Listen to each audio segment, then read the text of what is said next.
In today's video, I'm going to teach you how to do breakout rooms in Zoom. If you've ever hosted a Zoom meeting and wished you could split your participants into smaller groups for more focused discussions, you're in the right place.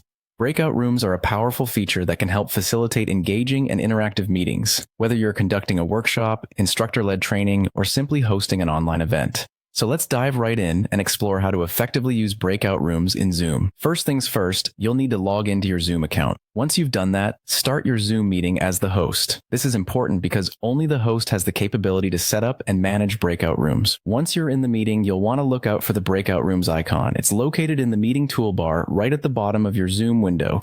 This is your gateway to creating breakout rooms, so go ahead and click on it. Next, you'll be prompted to choose the number of rooms you want to create. Think about how many breakout groups you want based on the participants you have. If it's a big group and you want more intimate discussions, more rooms will likely be needed. After deciding on the number, it's time to think about how you'd like to assign participants to these rooms.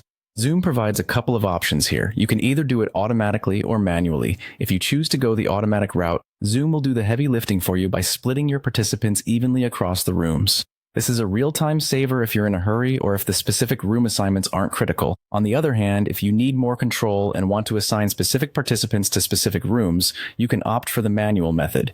This means you get to choose who goes where, tailoring the groups to your meeting's needs. Once you've made your choice on assignment, click Create Rooms. Your breakout rooms are now set up, but they haven't been activated just yet. To start the breakout sessions, simply click Open All Rooms. Your participants will then be moved into their respective breakout rooms automatically, without needing to do anything on their part. As the host, you have the flexibility to pop in and out of any rooms, which means you can check in on each group. You can also broadcast a message to all rooms, which is handy if you need to provide additional instructions or time reminders. When it's time to wrap things up, closing the breakout rooms will bring everyone back to the main meeting room. And there you have it. You're now ready to use Zoom breakout rooms effectively. It's a fantastic feature that really enhances interaction and engagement in virtual meetings. Thanks for tuning in, and happy Zooming.